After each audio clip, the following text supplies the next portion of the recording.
कौन सा compound NaNH2 के साथ रिएक्शन कर रहा है। अब बताइए रिएक्शन कौन करता है। रिएक्शन होने का 2-3 रीजन होता है, उसमें से मेन एक चीज़ है, अगर बताइए कोई एक आदमी है, उनके साथ कोई जुड़े हुए हैं और वो आदमी स्टेबल है, तो बताइए वो दूसरे से रिएक्शन करना चाहेंगे? नहीं करना चाहेंगे।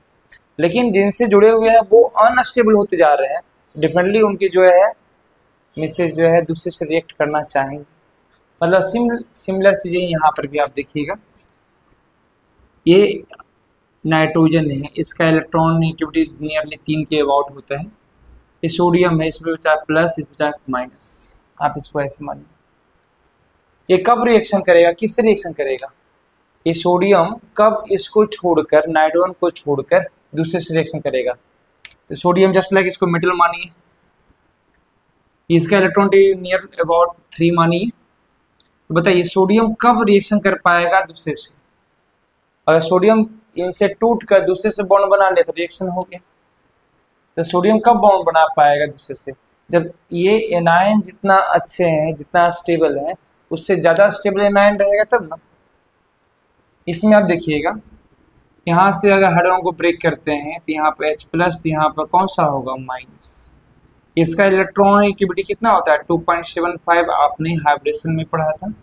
अगर कार्बन sp2 हाइब्रिडाइज्ड हो तो उसका इलेक्ट्रॉन नेगेटिविटी 2.75। तो बताइए क्या NH2 इस रिएक्शन कर पाएगा? नहीं, क्योंकि ये जितने एनायन स्टेबल था, हम बताए थे ना, मोस्ट इलेक्ट्रोनेगेटिव है, negative charge are more stable. मतलब जो मोर इलेक्ट्रोनेगेटिव है उस पर नेगेटिव चार्ज है, जो ज़्यादा स्टेबल है। तो ये ज़्यादा स्टेबल है as compared to this anion. ये एनायन उतना ज़्यादा स्टेबल नहीं है क्योंकि इसका इलेक्ट्रॉन वैल्यू 3 से कम है। इसमें आते हैं तो इसमें 3.25, इसमें रिएक्शन हो सकते हैं H+, यहाँ पर कौन सा? माइनस, क्योंकि इससे ज़्यादा स्टेबल कौन सा है? ये है। ये रिएक्शन करेगा B।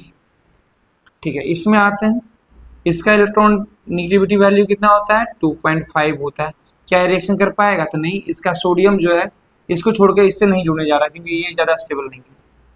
इसमें आइए, अनाई एरोमेटिसिटी है, ये रिएक्शन करेगा। अगर इस कंपाउंड से तुलना करते हैं तो ये भी, इसका भी इलेक्ट्रॉन नेगेटिविटी वैल्यू 2.5 ही है, लेकिन अगर ये टूटता है तो H+ यहाँ पे जा कौन सा हो जाएगा? माइनस। अगर ये बॉन्ड ब्रेक करता है तो इलेक्ट्रॉन नेगेटिविटी वैल्यू इसका भी ज़्यादा नहीं है, 2.5 ही है। इसका 2.5 था, इसका 2.75 था, इससे कम ही है, इसका 2.75 से कम ही है, लेकिन तब भी रिएक्शन इससे कर जाएगा। क्यों? कभी होता है ना, बॉन्ड टूटना ज़्यादा बेहतर हो जाता है।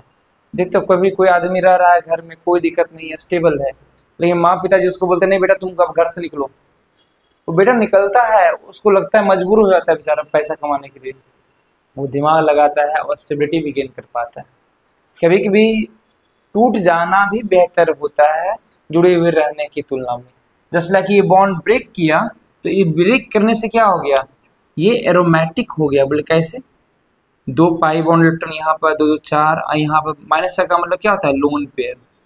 बताइए 2 2 4 2 6 पाई बॉन्ड इलेक्ट्रॉन हो गया इस साइकिल में, ये एरोमेटिक हो गया। इसको इलेक्ट्रॉन नेगेटिविटी से कोई मतलब ही नहीं रहा, इसका इलेक्ट्रॉन कम है, कोई दिक्कत नहीं, लेकिन बॉन्ड टूटने से ये ज्यादा स्टेबल हो गया, एरोमेटिक कंपाउंड हो गया। एरोमेटिक ज्यादा स्टेबल है as compared to another compounds. तो बताइए अब ये सोडियम इससे जुड़ना चाहेगा कि नहीं जुड़ना चाहेगा? इसका भी इलेक्ट्रॉन वैल्यू 2.5 है, इसका भी इलेक्ट्रॉन वैल्यू 2.5 है, लेकिन ये टूटा तो ये अपने आप को, इस कंपाउंड को स्टेबलाइज कर दिया, तो ये अस्टेबल एनायन हो गया। तो बताइए सोडियम इससे रिएक्शन करेगा कि नहीं करेगा? करेगा। हमारा करेक्ट आंसर कौन सा होगा? B and D। आज के लिए इतना ही।